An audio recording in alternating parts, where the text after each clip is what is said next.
Ready to go? All right, Brian, you can start recording at any time. Welcome, everybody.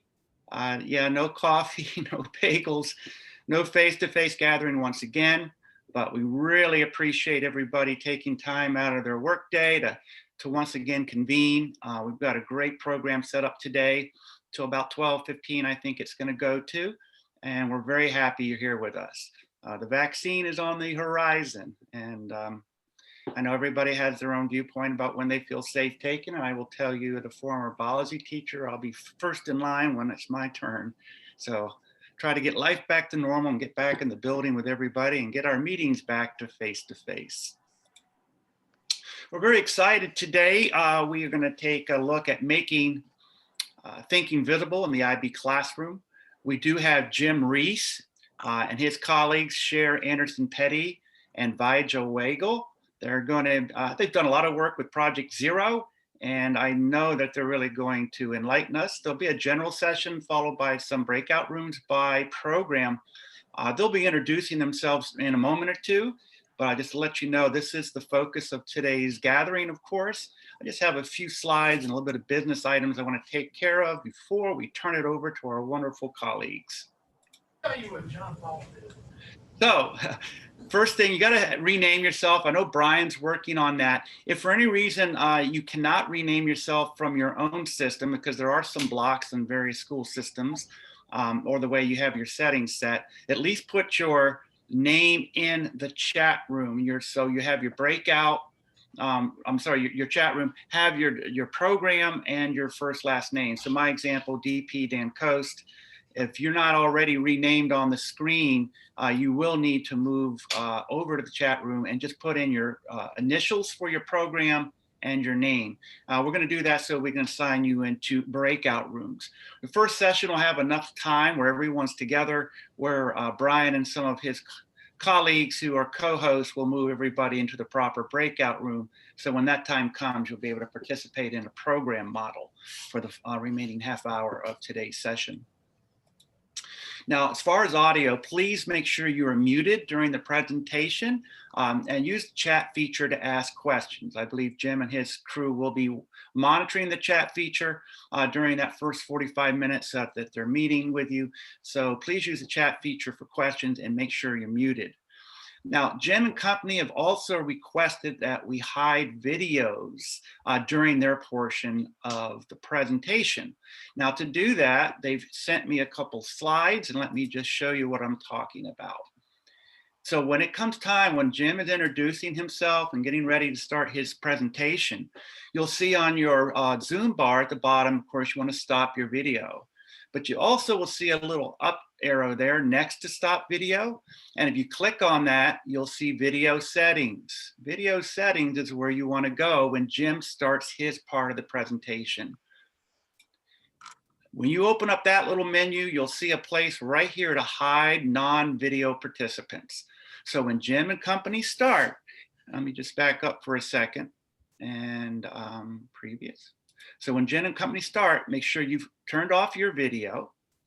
Make sure you've gone to your settings. There's a little arrow there next to stop video, and go to video settings and check the hide non-video participant. So that way they'll have a much cleaner screen for their presentation instead of a bunch of black boxes that might be floating around. So if you would do that when they start, it would be much appreciated by our presenters. A couple quick business items, just a couple minutes. We do have elections for IBMA board offices opening up again. We're on a 2-year cycle per our Constitution, and we do have president-elect. Now, we did vote on president-elect last year, but Stuart Jones has kind of gone into central office land, and we are going to have to replace the president-elect position. So that position is once again going to be open come in February. I'll tell you more about that in a minute. If you are interested in being the president-elect and shadowing all my wonderful chaos, and you'll be the president for 2 years thereafter. We also have the vice president for the DP program. Right now, Laura Ainsworth is acting in that capacity. She may very well run again. I haven't talked to her about it, but she's acting there because when Stuart left to be president-elect, it just kind of started a domino there. Also, our MYP Vice President position will be again up for voting, as well as the treasurer position. So keep those in mind.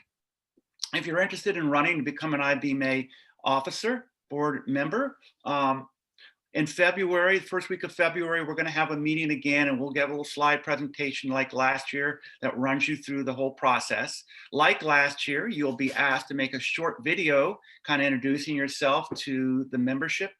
And then by that first week in March, we will be voting for new positions for those offices I just aforementioned.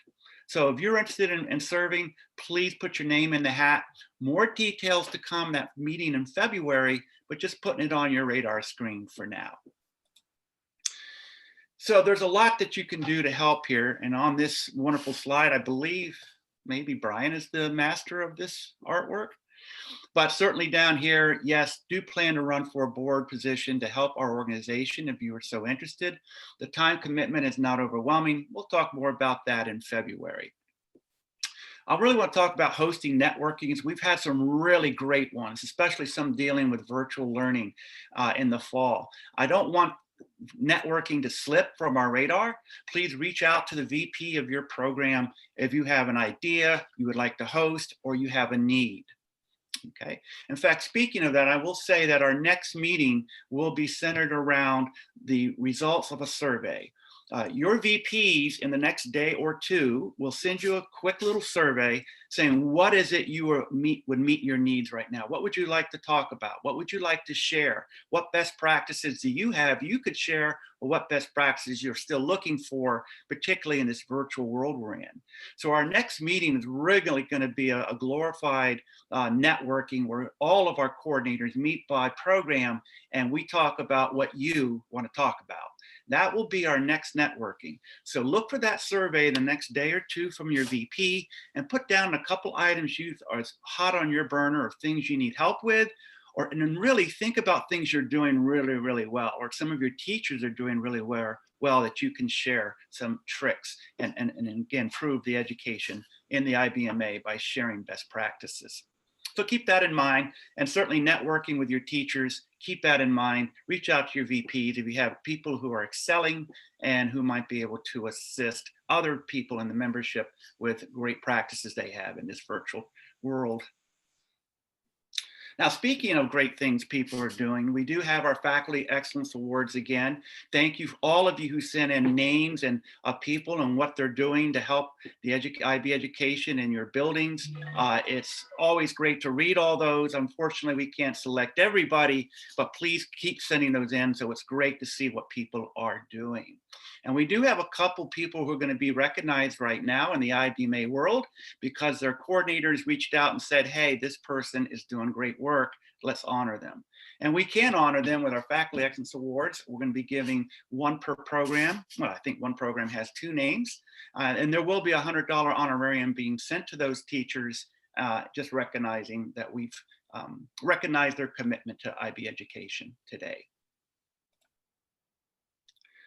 So do I have, Amanda, are you on? Do you want to talk about these two wonderful teachers? Yes. We are recognizing Mrs. Werner has been enthusiastic about the change her school is experiencing in implementing PYP. She's being recognized as a wealth of knowledge for this process, who is always willing to share and support other staff members in learning about IB. And then we're also recognizing Ms. McCoy, a science and social studies teacher for the 5th grade. She's being recognized for always going above and beyond to design transdisciplinary lessons to support the success of her learners. Her students are enthusiastic about learning and willing to engage in her lessons by taking ownership of their own. Thank you, Amanda. And MYP. Good morning, everybody. I am very, very pleased to recognize Brittany Waples, who is a department head at Meade High School. Meade High School is a very diverse school. This is her first year as in the leadership of the science department. She immediately instituted IB criteria aligned grading and has brought a tremendous change into the quality of delivery of the MYP program at Meade. As her coordinator said, she is IB amazing. Congratulations to Meade High School, Brittany Waples, and Anne Arundel County Public Schools. Thank you. Thank you, Francesca.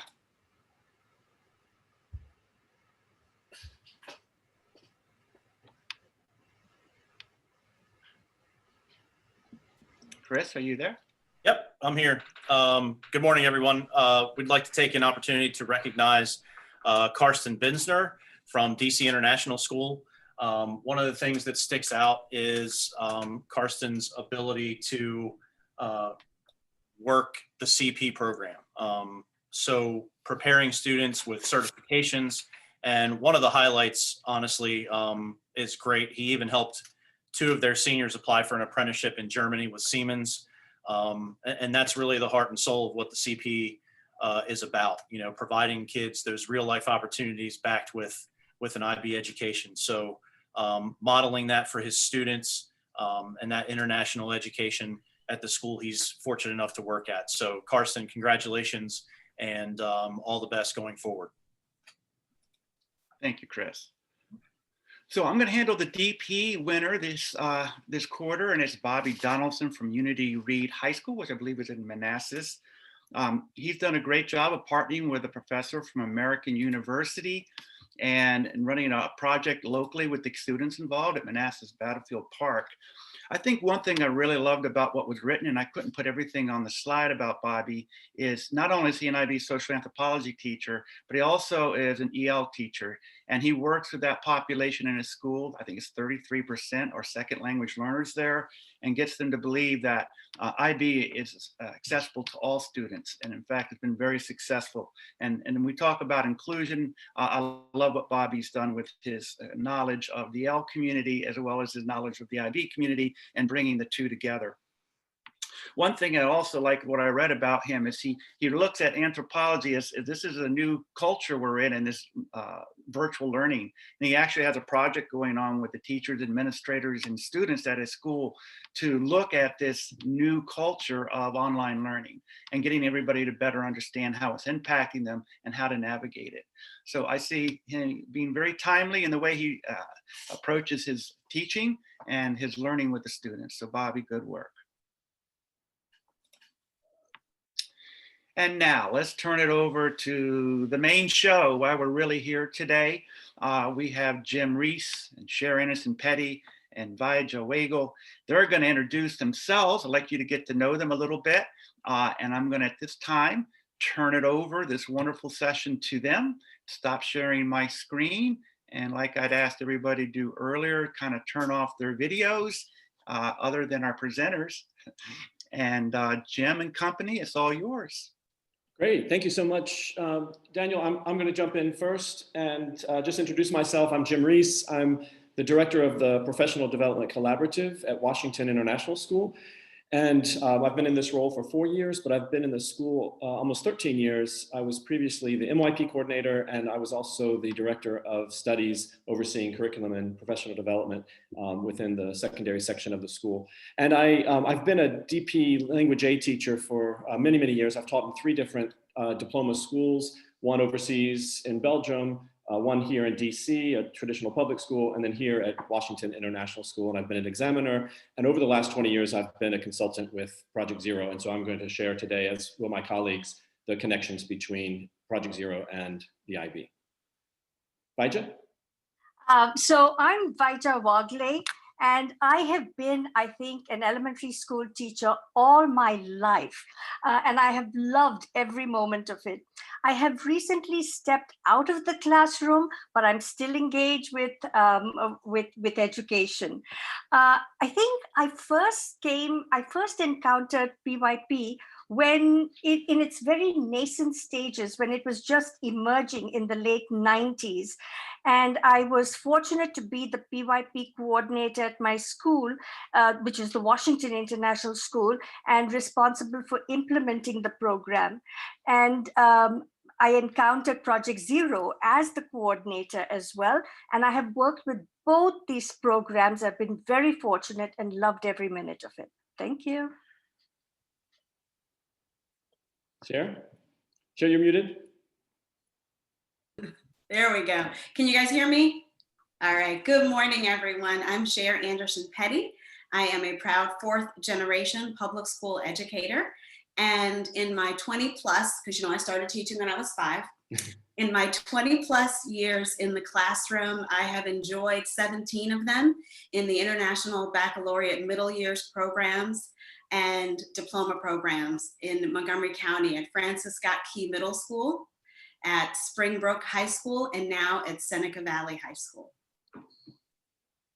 All right.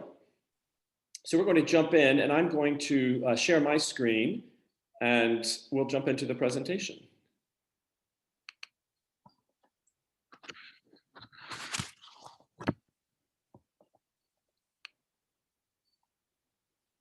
All right.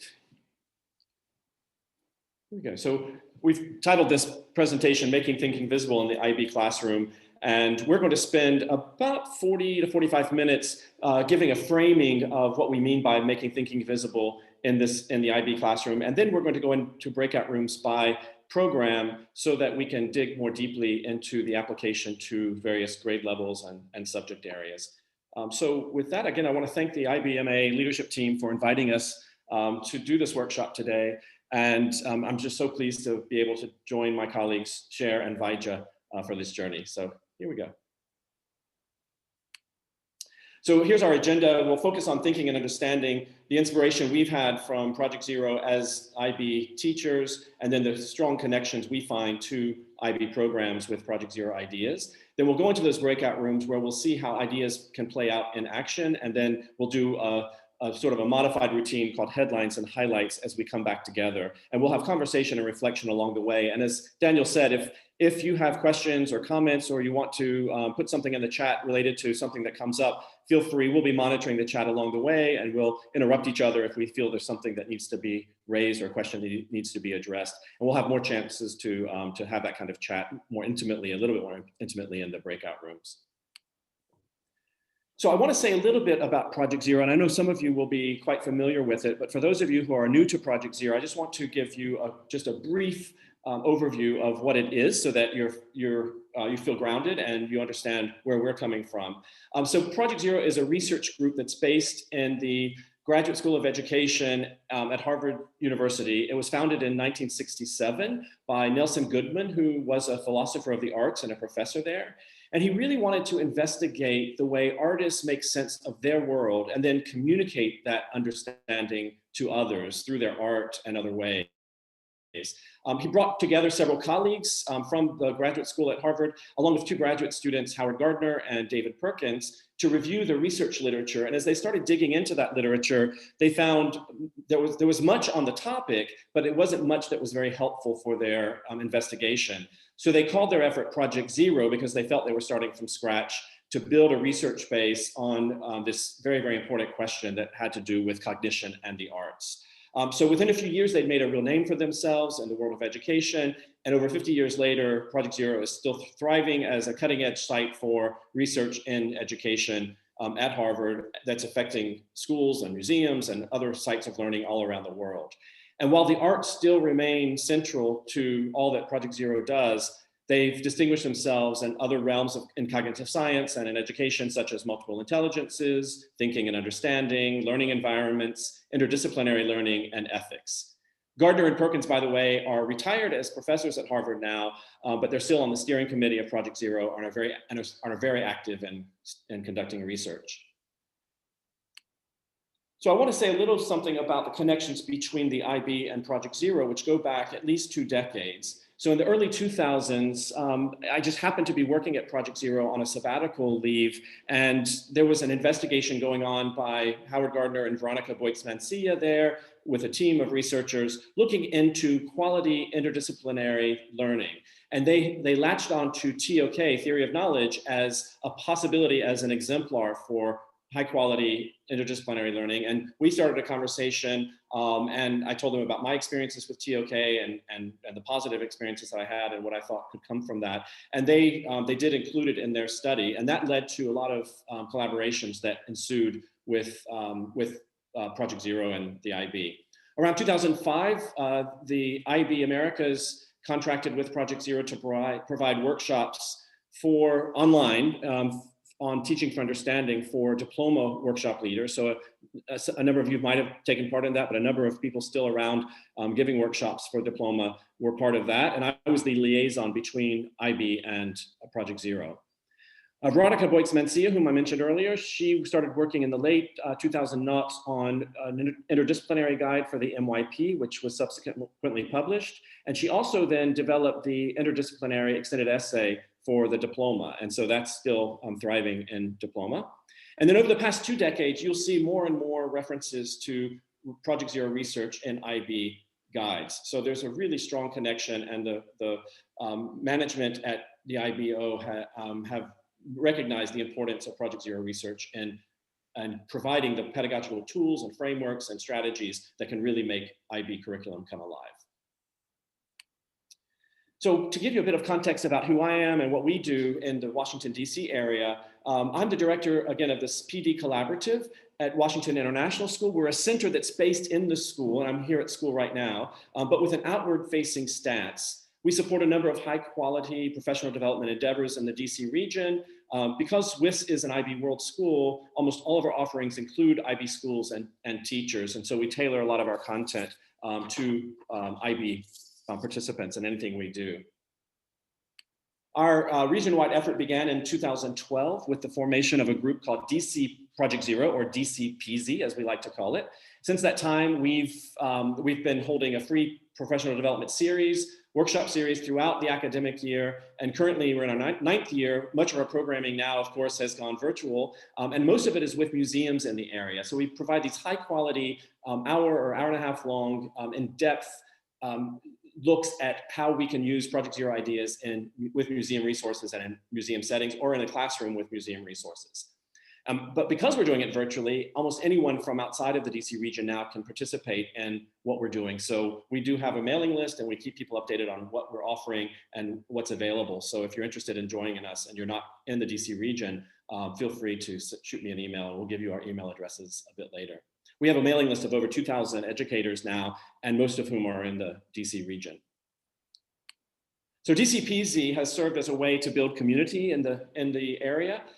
We have educators from all types of backgrounds. It's provided ongoing support for use of Project Zero ideas in practice, and it's led to several offshoot interest groups as well, who now meet regularly on their own. For example, there's an early childhood interest group, there's a language teacher interest group, and there's an educators group in Northern Virginia that meet out in the Northern Virginia suburbs to engage in these ideas as well. In 2014, we started holding an annual summer institute. I know some of you have attended, or some of you are on the faculty or have been on the faculty. We call it WISIT, the Washington International School Summer Institute for Teachers, and Sher and Vaija both are longtime faculty members of that institute. It's a 5-day, very intensive conference and has regularly sold out, and has had a major impact on education in this region, on teachers and on schools. And some schools have actually sent teams of teachers year after year, such that they have a majority of teachers who've gone through our workshops at WISIT. Educators from DC Public Schools and from Fairfax County Public Schools represent the bulk of participants who come. I think last year, 64% of our participants were from the public sector. And in 2021, we fully expect to be holding WISIT virtually as we did last summer. If that's the case, we'll open it up to anyone across the region and across the country to attend. The dates will be August 2nd through 6th, as you see here, and a number of our faculty hail from IB World Schools. So in addition to DCPZ and WISIT, we also manage several professional development projects, research projects at any given time with a small group of teachers in the region. Since 2014, we've led this project called Children Are Citizens. It's focused on civic agency in the early years of schooling. We've benefited in this particular endeavor from a 2-decade relationship between Project Zero and educators at the municipal preschools in Reggio Emilia, Italy, considered to be one of the most innovative early childhood programs in the world. And for the past 3 years, we've had a strong link to an initiative at Project Zero called Agency by Design, which examines the pedagogies, practices, and promises of maker-centered learning. And 2 projects originated in DC at Washington International School and now involve a number of schools in the region. They're called Making Across the Curriculum and Justice by Design. And we've had a strong collaboration with museums all over the region, Smithsonian and beyond. And in collaboration with the Smithsonian, a couple of years ago, we managed Museums Go Global, which supports teachers in educating for global competence. And what they do is create lessons for their classroom consisting of collections of digital artifacts from museums paired with Project Zero thinking routines. And you'll see how some of that works today. And through that collaboration with Museums Go Global, we developed a series last spring when schools shut down that is called Easy Peasy with the Smithsonian. And you can easily find it if you go to YouTube and just type Easy Peasy Smithsonian. And it features, each episode features a member of our DCPZ network who's demonstrating the use of a thinking routine with a museum artifact. And it was very, very popular, and now it lives on YouTube, and it's quite a good series. So if you want to go more deeply, I urge you to check it out. And that brings me to our topic today, making thinking visible. And I want to just start by asking us what we mean by making thinking visible. So if you have an idea about what that means, feel free to write it in the chat, or if you have questions or any ideas around making thinking visible, feel free to put those in the chat, and we'll see along the way if what we're sharing matches that or illuminates some things that you might be wondering about. I would argue that we need to make thinking visible for our students in order to understand the patterns of reasoning that they're engaging in. We also need visible reminders of the way that thinking and understanding are developing. And finally, we need documentation of thinking in order to know how to plan for instruction. David Perkins, who's one of the co-founders of Project Zero, wrote in one of his books, "Learning is a consequence of thinking. The mission is not only learning to think, but thinking to learn." And so this idea that thinking supports understanding and deeper learning is really, really important here. It's not, I would say it's rocket science, but it's really important. It's something that we could very well overlook in our rush to cover curriculum or to get students ready for whatever they need to be doing by the end of the year. But really slowing down and thinking about thinking is really, really important in order to develop learning. And that's what Sher and Vaija are going to share as well in just a moment. One thing we think is important that a teacher needs to do at setting out to teach a topic is think carefully about what kind of thinking will learners need to do in order to develop deep understanding. And that's where Project Zero tools have come in really, really handy for all three of us as educators, as classroom educators. We have this understanding map that was developed at Project Zero that just gives us maybe not an exhaustive, but a very comprehensive look at the kinds of things we're talking about when we speak about understanding. And then there are Project Zero tools, thinking routines that match to these 8 different items here. So if you're really interested in helping students learn to make connections and make deep connections, there are a number of thinking routines that you could draw on that can help them know how to do that and practice that and then become very expert at doing it. And so again, Sher and Vaija are going to talk to you a bit more about that, and then we'll do more in our breakout rooms. I'm just going to share a few examples of documentation of visible thinking, how we've made thinking visible in various classrooms across the region. This comes from a project that I was part of called the Tiny Houses Project, but it involved 3 different schools and 3 different levels. So it was multidisciplinary and multi-aged. So a high school and a school near Baltimore had the idea to design tiny houses for 3-year-olds. We found a 3-year-old classroom in DC public schools in Northeast, and then middle school students in my school populated the tiny houses with furniture and accessories and little people and little animals. And then our middle school students carried these tiny houses to the 3-year-olds, delivered them, and then played with them, but also studied their play to think about how they were learning as they play. So again, there was making thinking visible all along the way in this project. And I'm just going to show you one example of, this was the middle school students at WIS who were brainstorming early on what they might need to make for these tiny houses once they had been delivered empty as shells to them. And they started with a big question: what makes a house a home? And so they started brainstorming, and you see that brainstorming here on the board. And they're going to very concrete things that they would need to populate the house with, but they're also moving toward a few more abstract things as well, as you can imagine. But that's the idea that the teacher here is helping them put their thinking up on the wall for everyone to see, and then to keep returning back to it is a major tenet of making thinking visible. Also, this is a PYP unit. It's actually a third grade exploration in between. They're making a transition between two units of inquiry, one in which they were studying refugees and one in which they were studying habitations. And they're using an agency by design thinking routine called Parts, Purposes, Complexities to explore what kinds of habitations that refugees might need if they are in dire circumstances and need immediate shelter. And so they were using this to try to think about what they could do and what they could build. And they had a design challenge to try to build something with their peers. So third graders were engaging in very, very deep thinking about this as they were moving into a new unit of inquiry and making, you can see on the chart paper there, as a group, making their thinking visible. And then this is from a 12th grade biology class, both higher level and standard level classes in diploma, in which the biology teacher, the Zika virus had just been spreading and at the time school was starting, and she took a deep dive into Zika just as they were studying epidemiology and infectious diseases.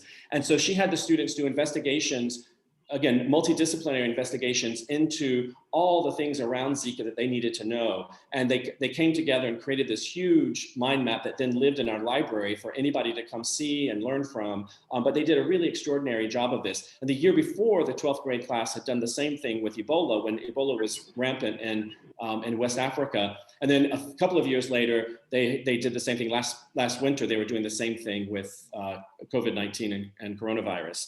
So this idea that the diploma, while this course is chock full of content, the teachers look for those really smart opportunities to take these deep dives to make the learning really relevant and to bring the world outside of school into their classroom.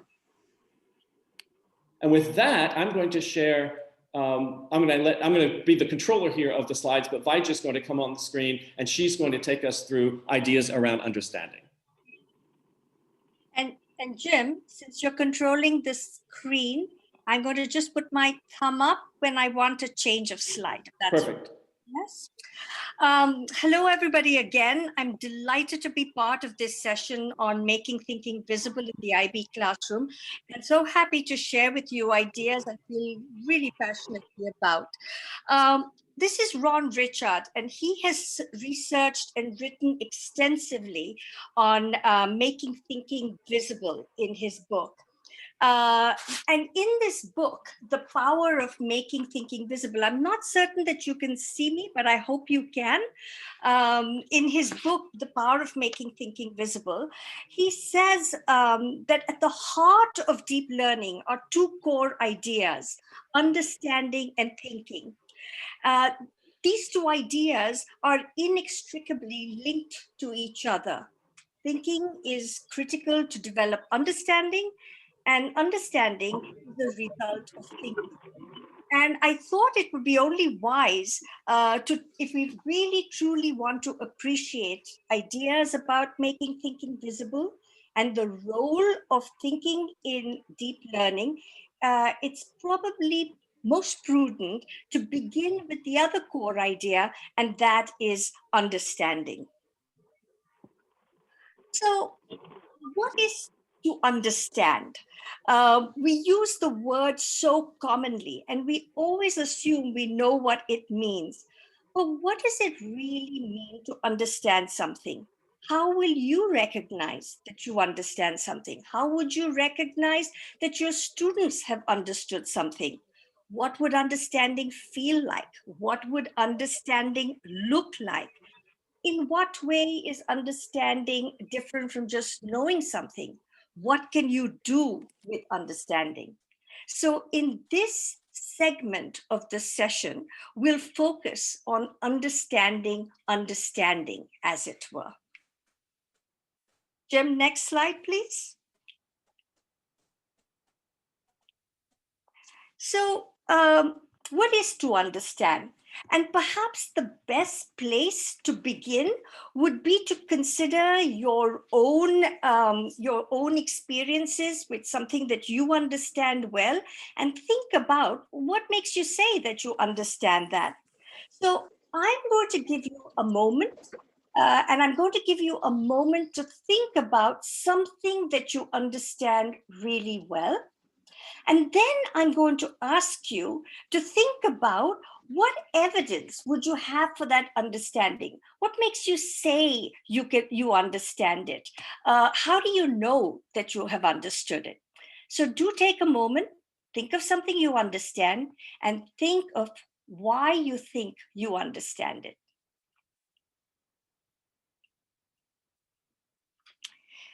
And it's possible that some of you have identified what you understand, but some of you may be struggling. So let me share an example of my own. I think I understand cooking really well.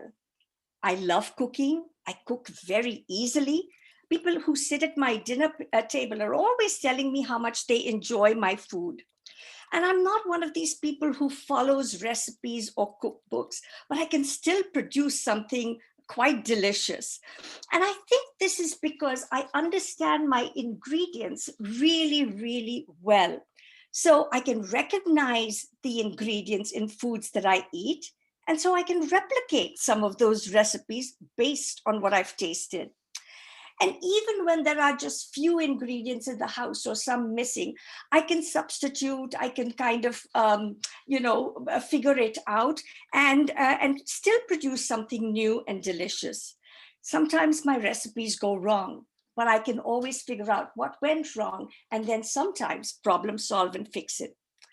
I have two daughters who don't cook, but two sons-in-law who love cooking. And I love teaching them about cooking. I love telling them about procedures and why they're important, why it's important to heat something or to cool something, what difference, how you chop an ingredient makes to the taste, how an ingredient, if you add it, will just bring the dish alive. And so for all these reasons, I think I understand cooking well. Take a moment. I hope the example has helped. Think about what do you understand and what makes you say you understand it. And if you can, as you start, coming up with a response, put it down in the chat. It could be a simple sentence. I understand such and such because.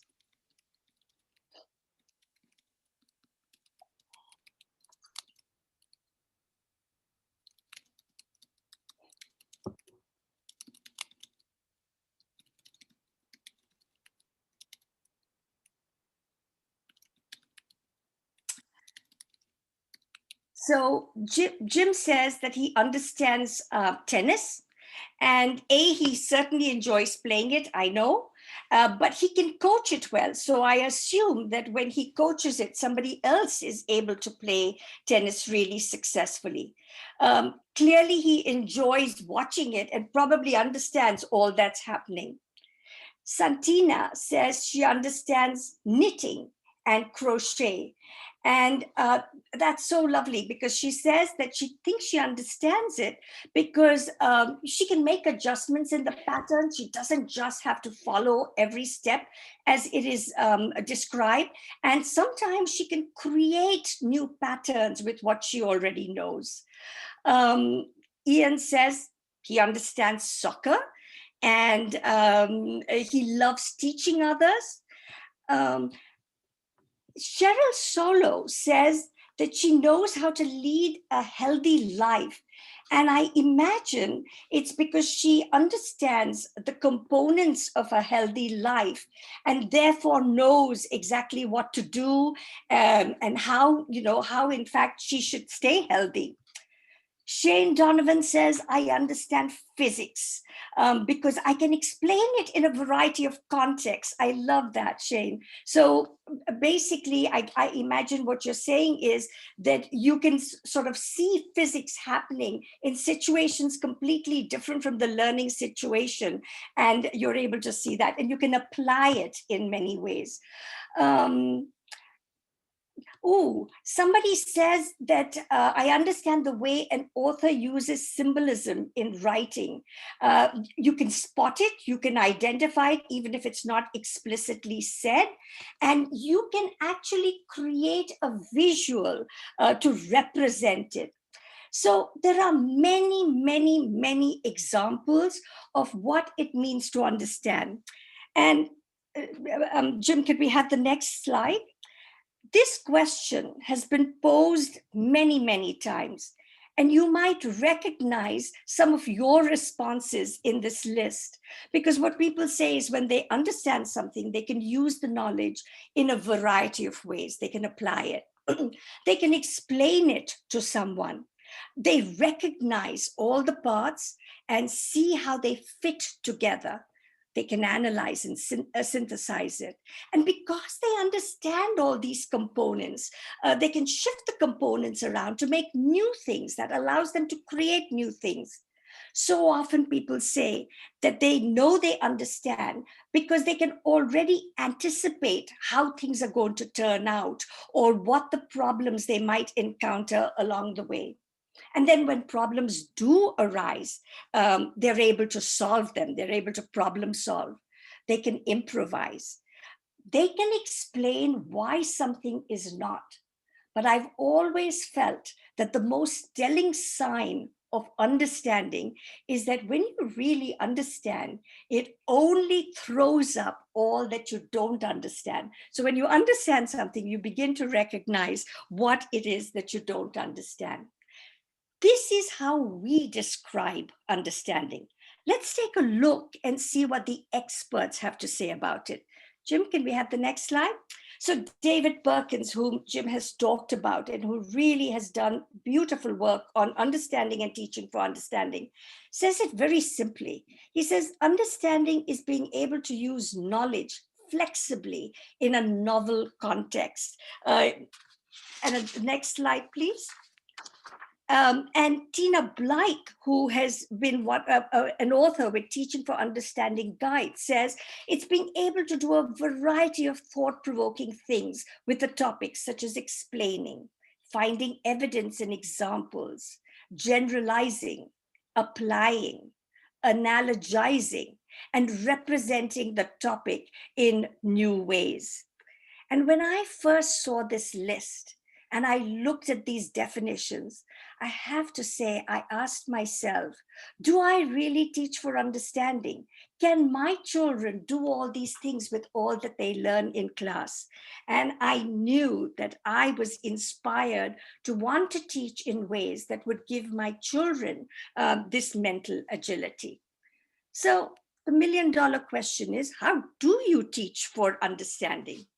And David Perkins, again, in his book, Future Wise, I don't know whether you can see me, but here's Future Wise, says a very interesting thing. He says, in order to really teach for understanding, it's important to teach what is worth understanding.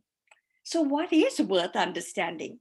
For students, what is worth understanding is that which will be relevant to the life they live in the real world. That which will help them make sense of all that is happening around them, how it happens, why it happens.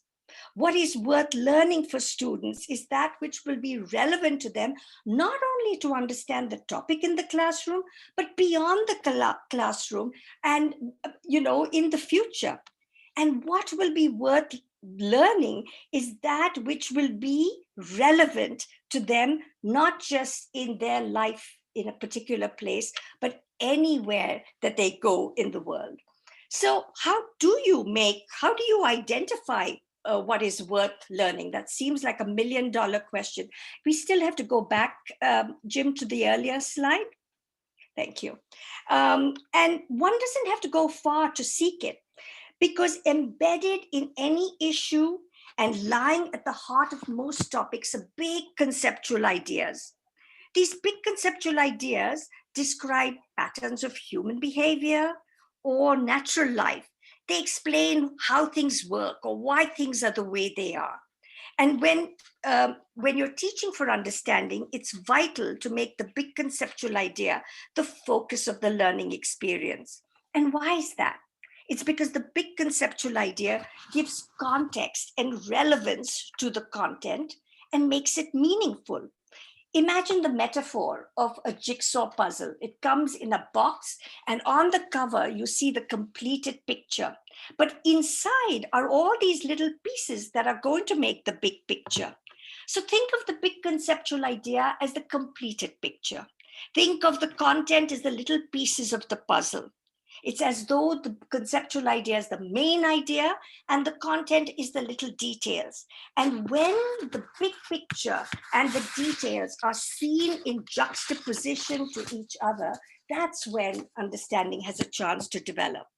So to teach for understanding, it's important to make that conceptual idea, that big understanding, the focus of the learning experience. Of course, there will be knowledge. Of course, there will be skills. But all these are directed to the end goal of that unit is to cultivate and build and construct an understanding of that central idea. So Ted Sizer talks about the worthy residue that remains after lessons are forgotten. And big conceptual ideas, you hope, will be that worthy residue that will stay with your students long after the class is over. And why is that? Because it'll give them the lens through which to view the world and make sense of it. David Perkins, in his book Future Wise, gives a very, very interesting example. He says, you study the French Revolution, a topic very common, but he says, you will study all the details, but what is essential, what's the big idea, is that a lack of freedom, poverty, gaping inequities will get people to revolt and rise against a ruling class. And if they understand that big idea, they have used the French Revolution to do that, but that will give them a lens to view the world and human events in other venues and times. But it's not enough. And the next slide, please, Jim. But it's not enough just to identify what's worth learning. It's also important to consider ways to best cultivate that big understanding and the big idea. And the way I see it is knowledge can always be dished out and delivered, but understanding has to be cultivated and constructed and built.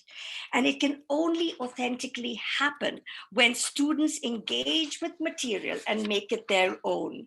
And I think the thinking patterns allow them to do this.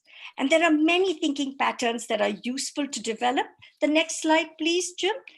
But Project Zero has identified, and you've seen this slide before, some very critical thinking moves that are invaluable to developing understanding.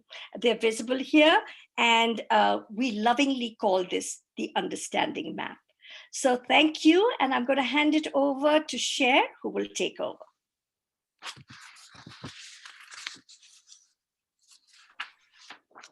Good morning, everyone. I'm super excited to be here with you today talking about visible thinking routines. Next slide. So in the classroom, we can all agree that skillful teaching involves considerable use of routines on sort of a macro as well as a micro level. Just really briefly in the chat, and Jim, if you could help me with this, just very briefly in the chat, what do you think of when I say thinking routine?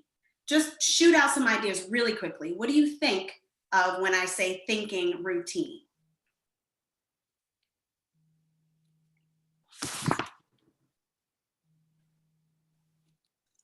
So we're typing it. So we've got visualization, organizers, the kids to use know-how, habits, like habits of mind, processes, reflection, mind maps, ways to organize your thoughts, warm-ups, excellent. So we are clear that teachers who are adept, thank you guys, we are clear that teachers who are adept at getting students to think create a culture of thinking, if you will. Where learning to think and thinking to learn are more like agreements and norms rather than expectations, where learners and teachers make their thinking visible. Notice I said learners and teachers, right? No more sage on the stage. where routines are like dispositional thinking scripts that learners use with increasing independence. So skillful teachers never, what I'm hearing from what you're writing in the chat is that skillful teachers never explicitly necessarily teach thinking skills lessons, but instead they create routines and structures to scaffold and support students' thinking. Next slide, Jim. So I'm going to leave you with 3 points about the thinking routine. The first is that it is a tool. It is a tool. Teachers, thinking routines give teachers guidance for zeroing in on what kind of thinking is best suited for the content, what kind of thinking we need our students practicing, and what disposition students may need to think from. So for example, when you're reading, perhaps right now I have students reading The Bluest Eye. And those of you who know Toni Morrison, you know that that is some juicy text. And so we are looking at it with a critical eye. We're looking at, we read the text and then we went back and looked at her forward, and we're looking at it with this disposition of a critic, right? Next slide, Jim. We know for 2 that a thinking routine is a structure. That's what many of you said in your responses in the chat. So as a structure, thinking routines give teachers a natural progression of thinking for accessing content, scaffolded steps to help students build on and extend thinking. It's kind of, think of it as this. Think of it as, any of you who are climbers in here, you know the word belay. It's that, you know, when you're sort of tied to another person, you're tethered. So it's a kind of belay from which students tether, right? Throughout the learning expedition. So it's the thing that kind of is holding them on. Next slide, please. Third, it is a pattern of behavior. And each of you said that also, those kinds of things in the chat as well. So as a pattern of behavior, thinking routines help teachers co-create the classroom as a culture of thinking. Notice I said co-create.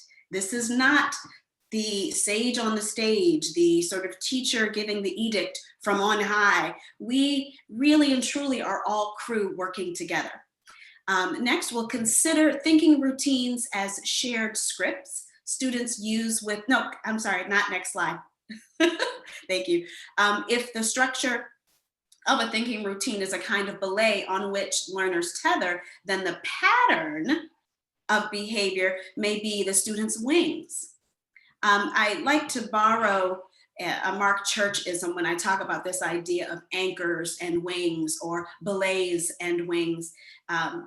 Mark Church says that thinking routines are both anchors as well as wings, in the sense that they are the anchor, the structure, right, that helps them understand the skill and what's happening, but then they're also the wings, because over time with practice, they are released.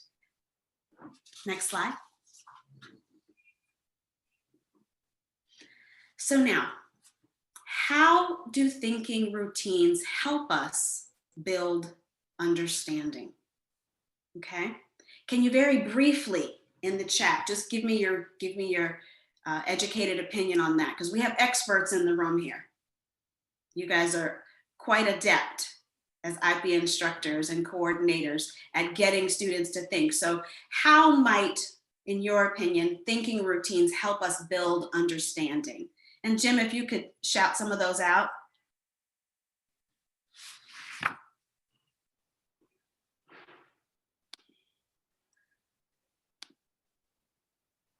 So one, Ali says they help students take ownership of their ideas. Amy says elicit shared knowledge and collaboration of ideas.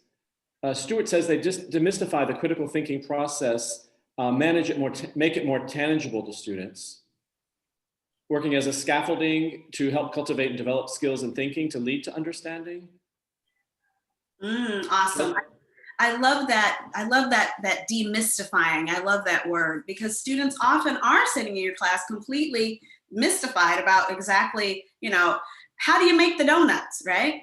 So within the context of our culture of thinking, and many of you have said that based on your comments, that clearly there has to be this culture of thinking. Teachers who are adept at getting students to think and build understanding do this by, as you said, scaffolding for learning, giving them the supports as you're going along, and then pulling them back as you see the structure is really ingrained in their thinking. Nurturing habits of mind and thinking dispositions. These are those things that we dream of seeing them enact across content areas, right? Shifting expectations around class roles.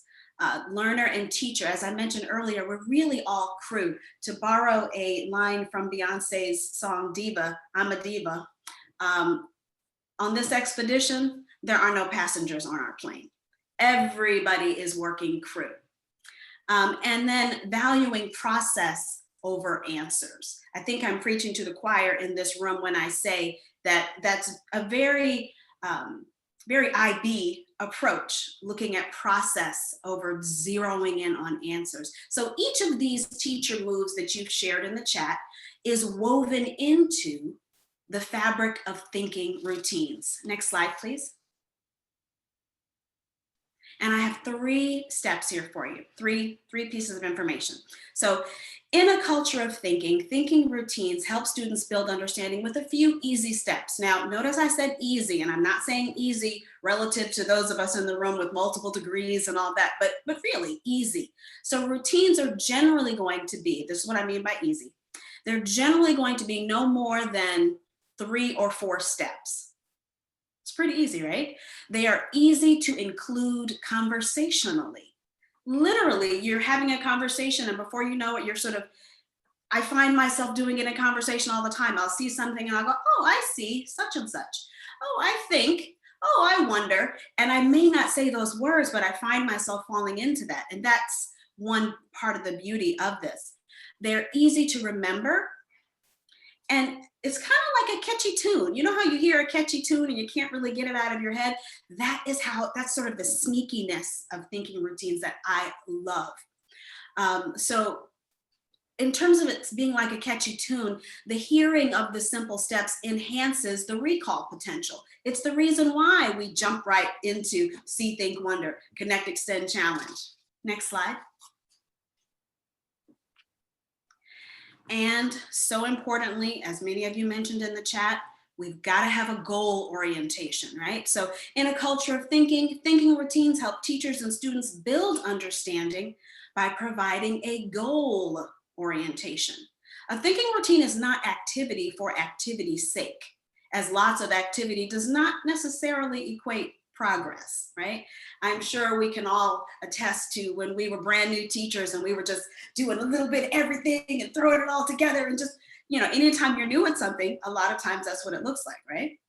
So with providing the goal orientation, thinking routines provide a precise description of the learning destination, since only a target that has been clarified may be consistently hit.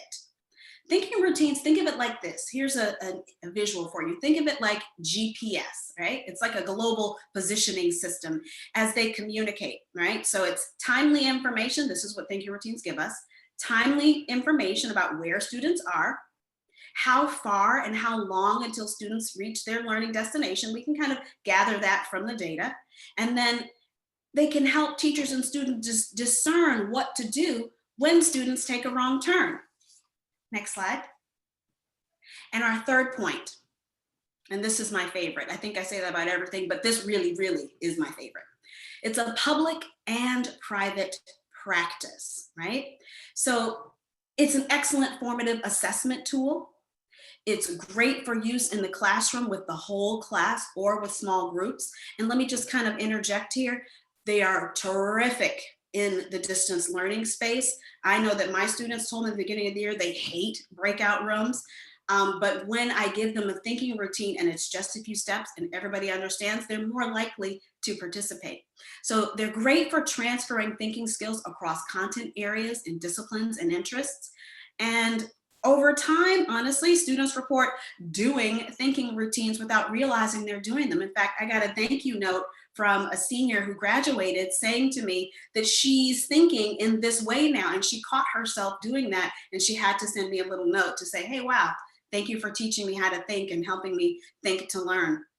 So it's seamless integration in distance learning and hybrid classroom because it shows student engagement or disengagement. That's something that we're all really cognizant of right now, right? We're really concerned about our kiddos. We want to make sure everybody is zeroing in on what we're doing, and thinking routines help us with that. They're also, even in distance learning space, great for archiving learning for students. Notice I said for students, guys, not just us, but for them, right? So it helps them see over time how their thinking has changed. Next slide. So I know I said a lot. Most of all, have the confidence in every learner's ability to think and your capacity to nurture that thinking. The results will amaze and energize you. In the words of the great Ron Richard. Thanks. All right, so we're going to engage with thinking routine right now, just based on what we've been experiencing with Vaija and Sher and what they've shared with us, just to give you a taste of it. And then you're going to do more in the breakout rooms. But before we go to the breakout rooms, we're just going to do this right now. We're going to use the chat as a way to share our ideas. So the first question we're going to ask, this is a routine that's called Connect, Extend, Challenge. And the idea is to help students or learners draw links between new ideas and prior knowledge.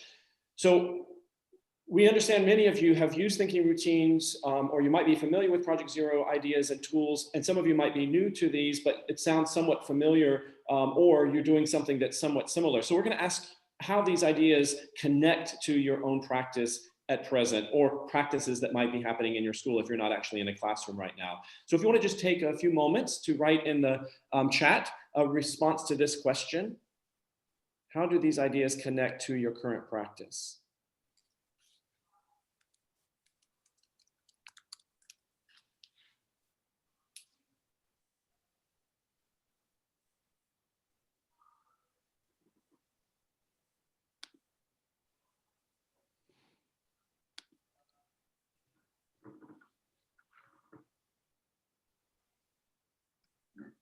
And Dean noted that they're super inquiry attuned, and they really are helping students get on that journey toward deep inquiry. But they're also highly engaging. So Stephanie's noticing that they build engagement during hybrid learning, and certainly in face-to-face, but they've been really useful in hybrid learning, she notes. Again, other people are noticing the use of them in virtual learning and how helpful they've been. Ellen's noticing that when developing meaningful learning experiences with teams, they tend to focus on using thinking routines so that they know that the students get a chance to engage in deep understanding.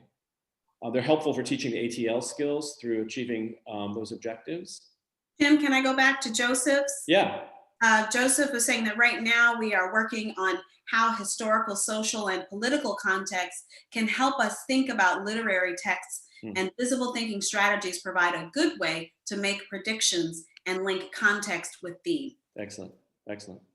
And the other, Jim, is how, as somebody said, that they build confidence in the learner, which is so important and helps them connect learning to their real lives.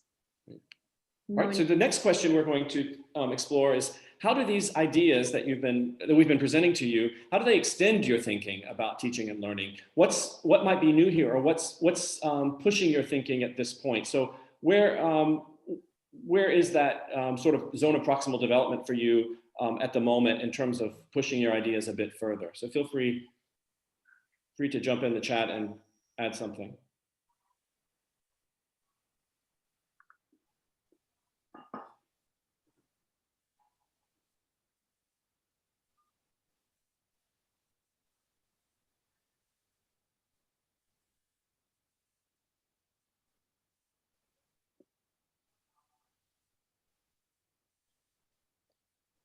Rhonda notes that it can add more open-ended questions to let them explore, and that's certainly so important. It really gives us training in using open-ended questions. And I would say, as they become more familiar as routines in a classroom, they really are modeling that open-ended questioning for students so that they start asking more open-ended questions as well. Dean notes Carrie's idea about infusing TOK throughout all programs, even vertically throughout. And so the idea that thinking routines can be helpful in that TOK connection. Ellen says how we can combine the student agency and thinking routine, how students can be a part of the construction of the learning and the lessons. Yes. And Mayor says learning is a co-creation between the teacher and students, and this allows that to happen. Great. Okay, and then the final question here is, what questions, challenges do you still have or have been raised now at this point? So puzzles or questions, challenges, wonderings that you have about thinking routines.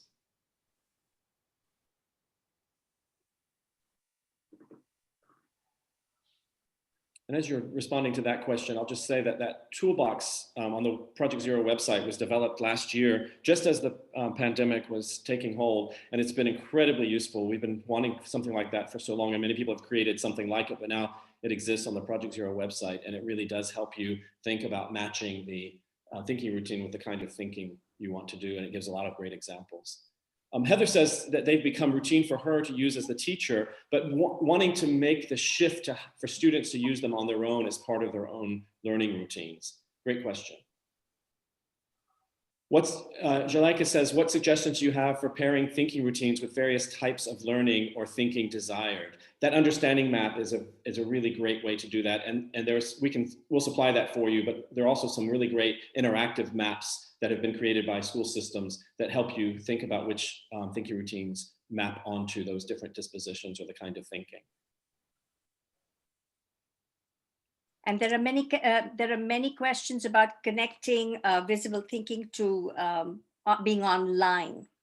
Right, great. Display thinking in the digital environment, submit or show their visible thinking routines to us in the virtual classroom.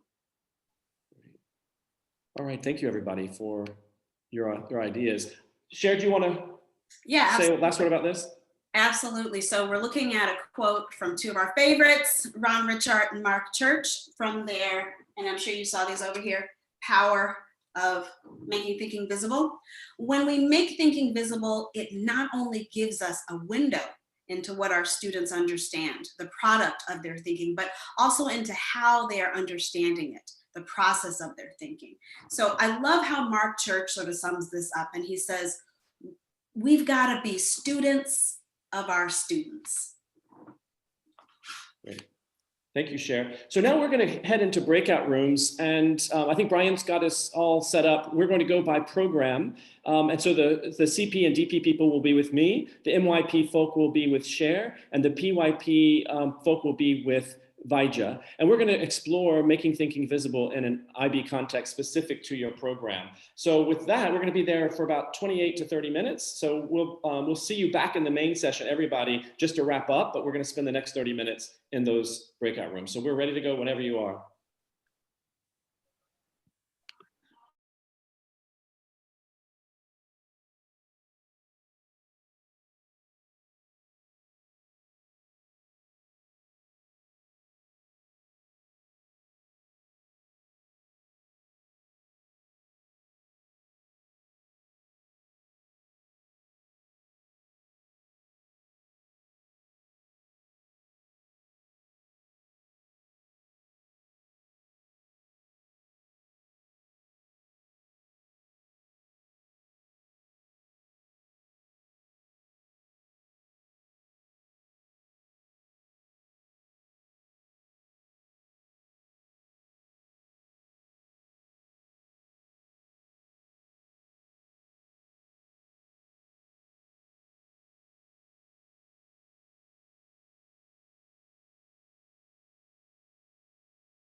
Anyone who needs help getting into their room? It was going to send me into the MYP room, and I should be heading into the PYP room. Okay. Let me see where you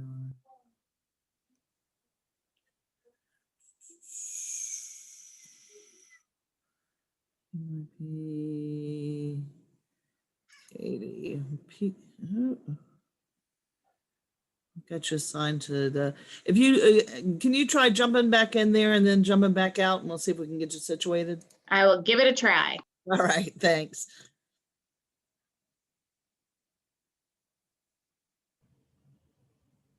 Della, I see her sitting there. All right, here we go. Here we go. Here we go. I thought I assigned her to PYP. I think she's in there now. Well, she was gonna jump. She said it told her to go to MYP, so I told her to jump Right, in. right. But I think I fixed that, and she hadn't. Gotcha. All right, who else we have? You were doing it too, weren't you? Yep. Yeah. So just two. So we're just waiting for Letty Maxwell to join. I'm gonna go into DP, although I'll pop out periodically. Okay. All right, I'm gonna do the same. Letty's been assigned to MYP, so. Social constructivism has been really, really instrumental in the development of thinking at Project Zero and in many progressive thinkers around the world in education. But he writes, children grow into the intellectual life around them. And what I like especially about this quotation is the responsibility that it puts on me as an adult, as an educator, to really think about the kind of culture, the climate that I'm creating in a classroom to provide that rich intellectual life as a model, as a guide, as a laboratory for students' development.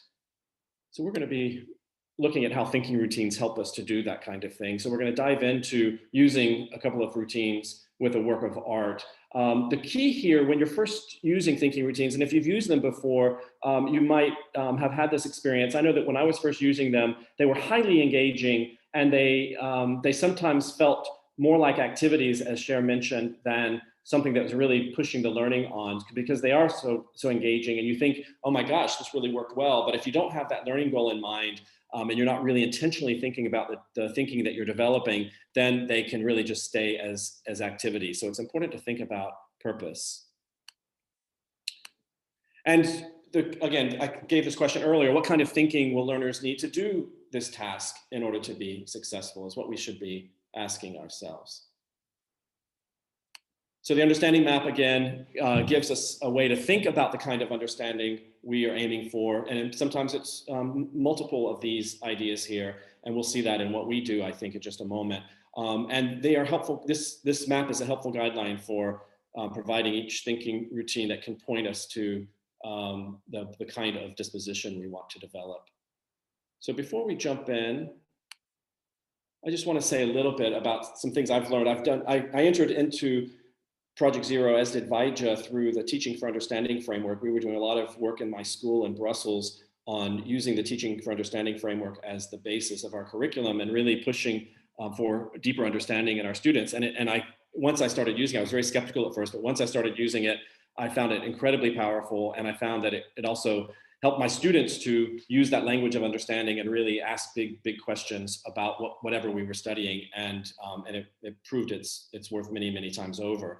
But I also came to understand better my role in the classroom and trying, as I was using the Teaching for Understanding framework, and some of you might have had this experience as well. But first, that we need to engage, we really need to hook them. We need to get them engaged with whatever topics we're teaching, make it relevant, make it meaningful to their lives. That's highly important, and thinking routines help us to do that.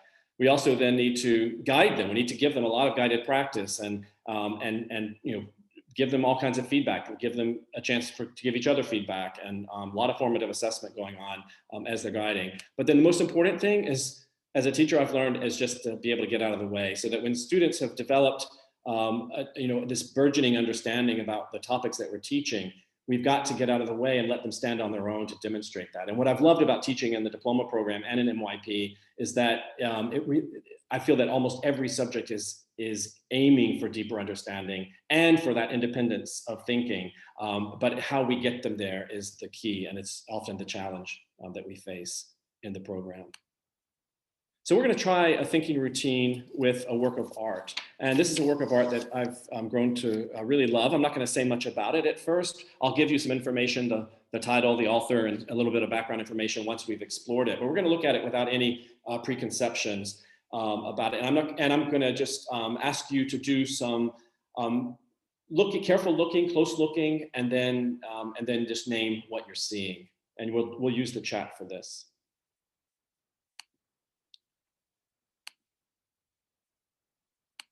So here's the painting. So just look at it. You might want to go side to side, up and down with your eyes, corner to corner. But we're not going to do any interpreting at this point. What I want you to do right in the chat is just name what you're seeing. What are your eyes drawn to?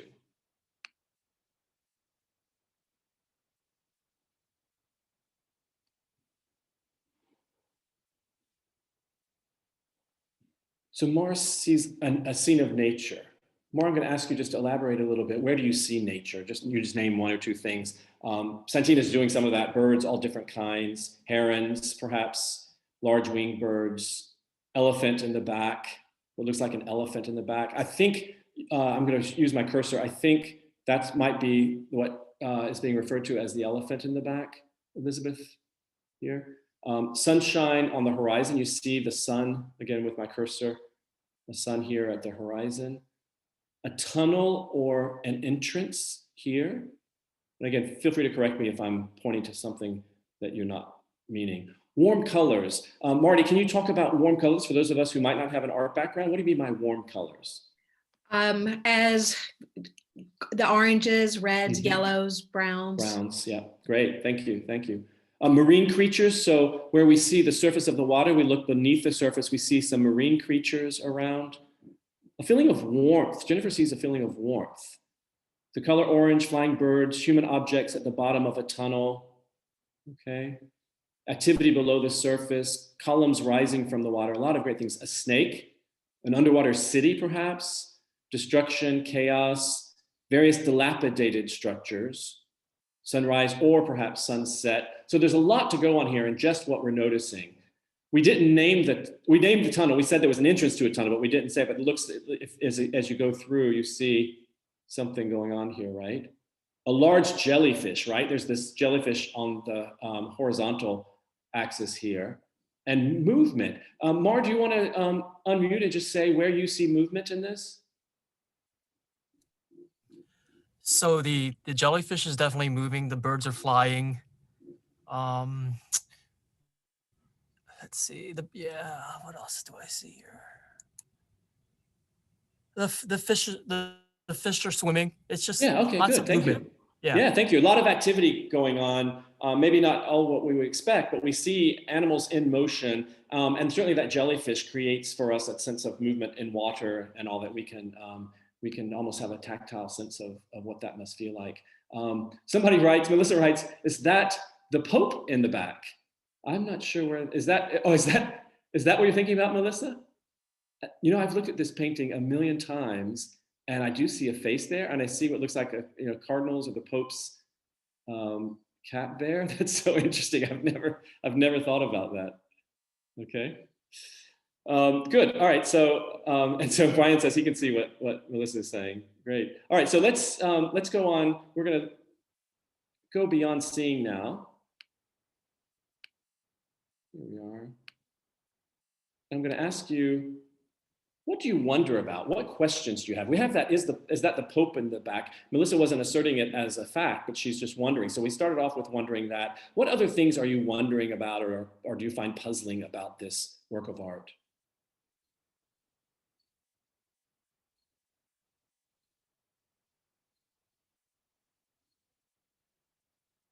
Is it a cross-section of the sea? Is this area flooded? Why are there buildings underwater? What was the intent of the artist? What emotion is the painter trying to elicit? We talked about these warm colors, but we also have all these, this wildlife that's in it. Are the birds flying away from or toward the main scene? Wondering where it is. And again, I can answer some of these questions for you when we talk about the work of art. Where is it meant to be? Is this a city underwater and the nature scenes look a little prehistoric? Is it Noah's Ark? Does that front area, that railing and all, make it look like almost an ark or a boat or something like that? Where is that tunnel structure leading to? Any other questions? I'm always wondering about the streaks in the sky. You see the sky in the background above the horizon, and then these orange streaks that are created. Is that being created, is the color being created by the sun rising or setting, or is it some kind of explosion? Is human interaction the cause of the movements and other interactions? Are the green leaves doomed, or are they a ray of hope? Contrails, Dale's asking.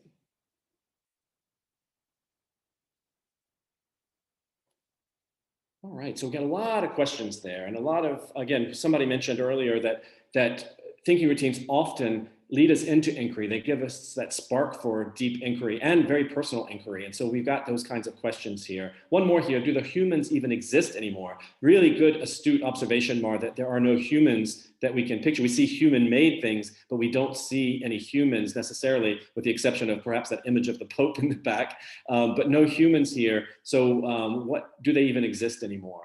And what does this appear to be, construction in an environment where destruction is taking place? Things seem to be unfinished or in a process of being destroyed.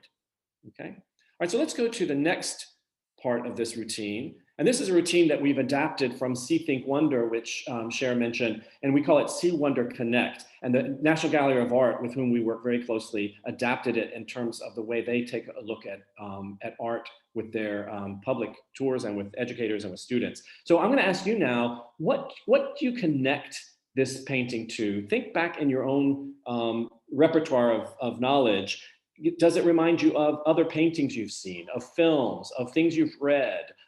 Does it remind you of anything in reality? What are some connections you're making?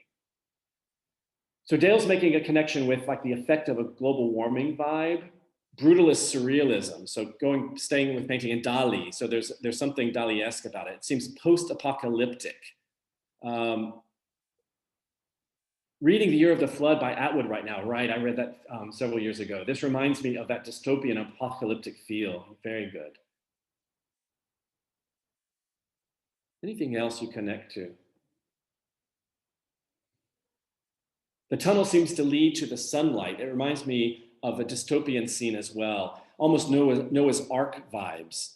Sunrise and awakening. So maybe there's this strong symbolism in there with the sunrise. All right, so we're going to move on, and I'm going to ask you this question. Let's just say that we've had our fill with this painting just for the moment, and we're going to think about what we've done together. So this is sort of a meta piece, and I always do this with students as well, especially if we're starting an exploration in a unit or we're starting the school year. What have we just done together? I'm just going to ask you to name some things in the chat that we've done together as a group. And again, normally I've done this in a classroom or in a space where we're physically present. We're now in this virtual world, but we've still done the same kinds of things. So I'm just going to ask you in the chat to write some of the moves we've made. What are some things we have done together here? We've tried to make sense of something, right? Good. We've tried to synthesize ideas. Close observation, good, thank you. We started off with close observation and then went even probably more closely as people were noticing things. We were hypothesizing. We tapped into our perceptions and our prior knowledge. We connected the new ideas with prior knowledge. We were collaborating with others. People were building on each other's ideas or recognizing things that somebody else mentioned. We made collective observations. I saw many more things than I would have on my own. This helped me gain a deeper understanding. Even though we don't know much yet about this painting, we're starting to have a sense of what it's about, and other people are helping us to develop that social constructivist idea from Vygotsky, that we learn things by working in groups and with others and learning from others and with others. Some asked questions, some made assumptions. There were no, this is really great, Julie. There were no judgments about the ideas presented. So I was serving as the facilitator, just sharing what you were writing in the chat, but wasn't telling you if you were right or wrong, or no, that's not actually a pope, that's something else. But it was really about everything is fair game right now in this exploration. We're just in the exploratory phase. So everything is fair game in terms of what we're doing. Great, thank you for that. And I'm going to share some things that I often get from teachers and from students when I ask them this question when we've done this exploration. We did the observing closely, you named that. We shared our thoughts with others and vice versa. We thought in a very structured way. I don't know if you noticed that, but just going from close observation then to the connections. It's a very structured way to go deeper and deeper and to bring the artwork into a more sort of a complex field for us. We cited evidence again in a guided interpretation. There were times when you might have said something, but I asked you to unmute or just in the chat explain something a bit more. Remain open to revising our thinking. And something that's really important to me as an English teacher, we were really using our imaginations. We were really trying to try to figure out what this was and also place our own prior knowledge onto it so that we could try to figure it out. Two things that are really important to me as a teacher that I've come to value over the years of teaching that I think are worth noticing here too, which I think most thinking routines do. I have found that they democratize learners' voices so that by not being judgmental, by giving everybody access to what we're looking at or listening to or reading or whatever it might be, we hear more voices and all those voices matter, and those voices each have equal weight, and that's really, really important here. And the other is that it helped me as the teacher inventory your interests. So I can think about how do you look at the world? How do you perceive things? What do you get excited about? So if I have someone who's really looking at sort of scientific phenomena here, I know that in my literature classroom, I need to be thinking about how do I appeal to that way of looking at the world that that particular student has. If I see someone who's reading something that's connecting to the artwork, I know that person probably is an inveterate reader and is always looking for interesting things. So I need to find ways to hook that student into this, if depending on what I'm teaching. But that inventory of interests is really, really important here.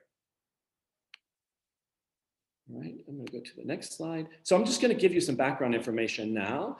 This is the painting that, as it was hanging in the Smithsonian American Art Museum about 5 years ago when we were doing a project with museums and teachers around the area. You might recognize some folk in this painting, in this photograph, but it's you see how tall it is. It's in 4 different sections, and the piece is called Manifest Destiny. And it's by the artist Alexis Rockman.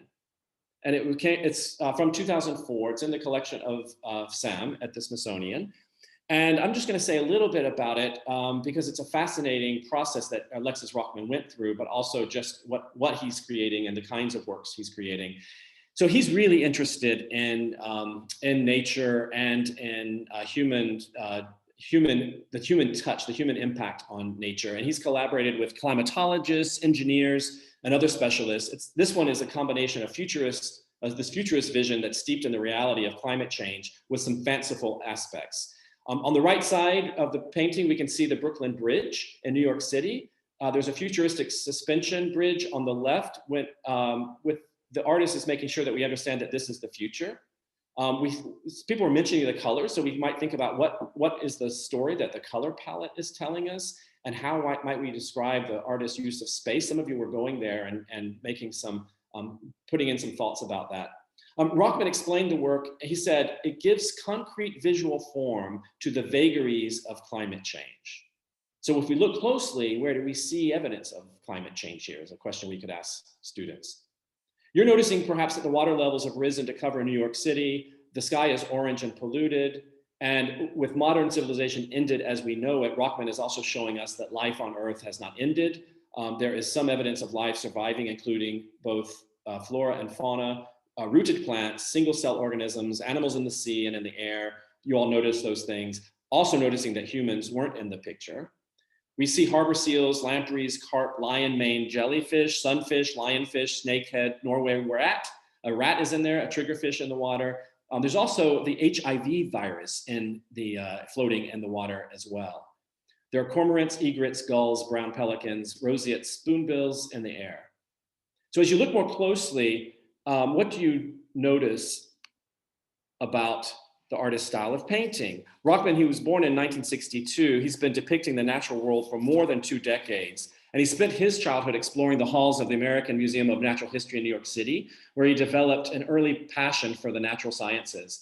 So this exacting detail of each animal helps make this more real. And again, he consulted with scientists as he was doing it. Now we see the Pope in the background. So it's not a Pope, it's just a dilapidated building, but that's just giving us the close-up there. But it was fascinating to think about that. Was there some kind of message that was coming through by projecting the Pope on there?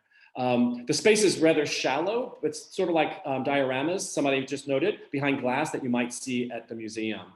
And he called this work Manifest Destiny. And we might think about, why did he call it that? I don't know if somebody would like to unmute, maybe somebody with a history background or American history background, and just give us a quick sense of the connotation of Manifest Destiny.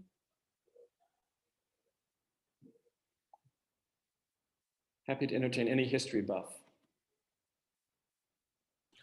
I'll help you out. Great, thank you. It's westward expansion. It's the fact that man has dominion over the earth in the US, and this is the ultimate where it would be headed type vision. So great, thank you so much. And then Julie adds in there, makes me think that nature will always conquer humans, so that nature here is surviving whatever humans have done to the earth. So this ironic title here, Manifest Destiny, gives us a chance to explore irony, the use of irony, or how artists name things and what do they intend by it. Melissa's noting that she's so surprised by how glossy the painting is, and we have all kinds of interesting comments in there. Where the Brooklyn Bridge was to the right, Nadana is asking, it's to the right, so you have you have a suspension bridge on the left, and then to the right of the painting is the old Brooklyn Bridge. You might recognize a few architectural points of that.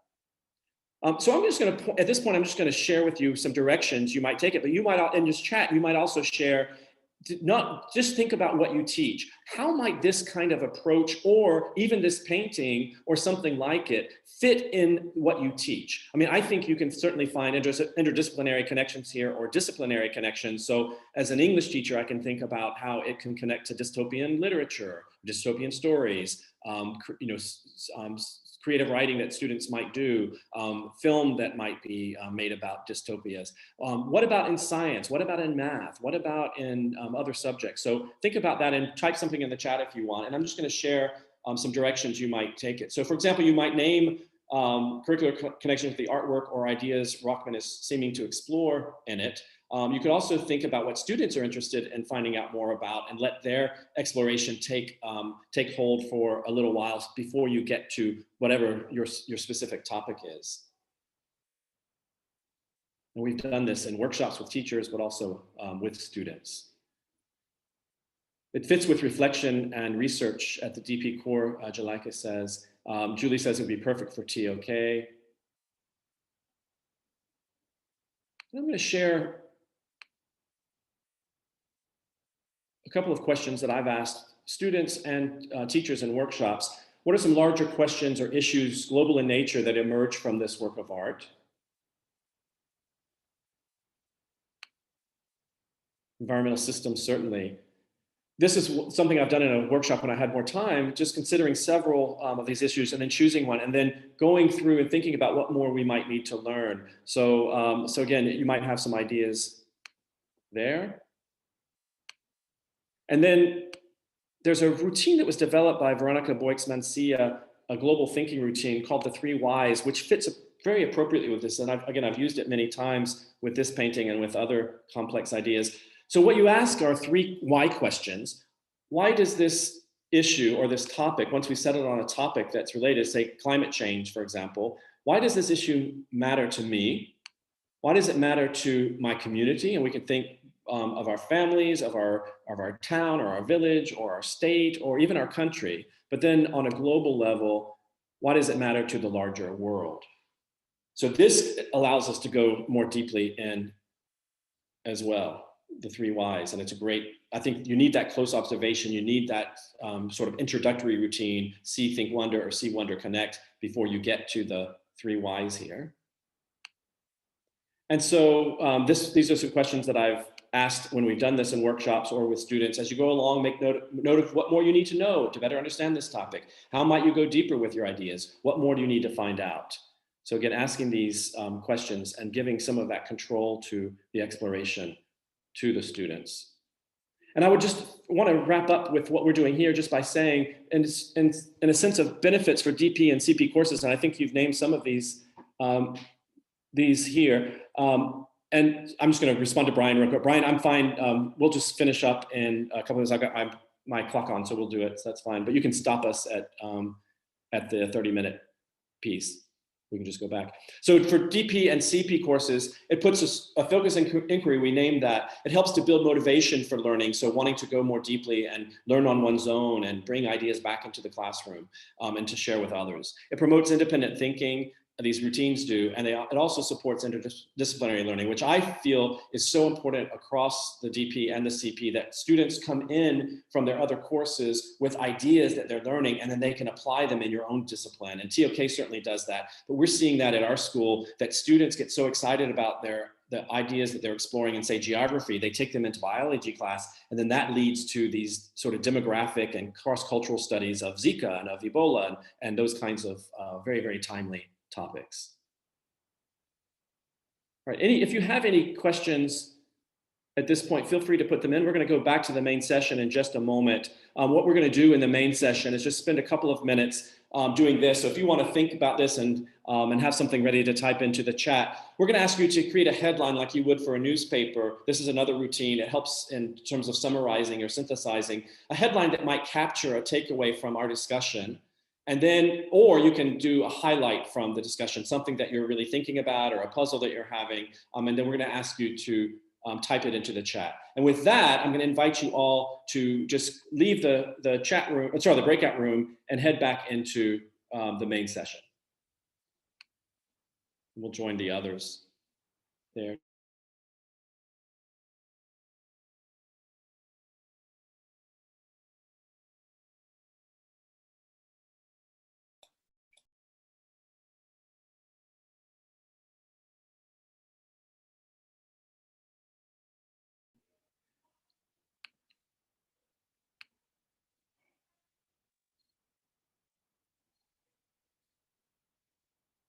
All right, we're just waiting for the other two groups to get back. It looks like they're starting to populate.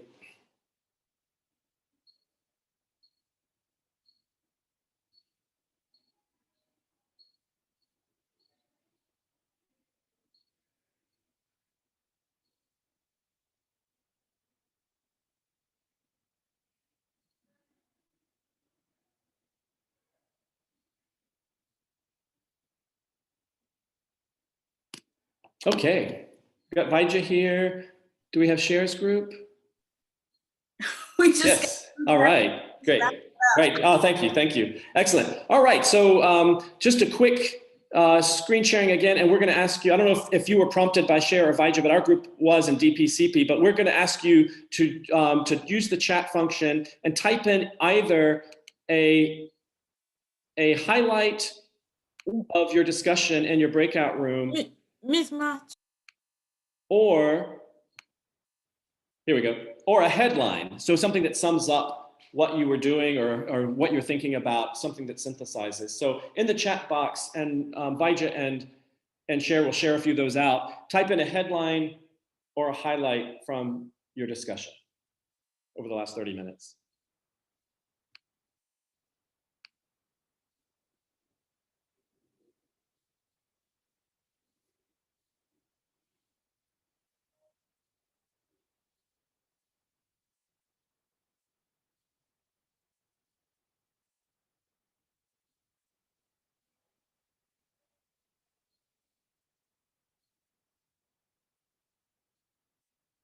Great, so we're seeing some headlines and some highlights. So here's a headline: facts are behind thoughts.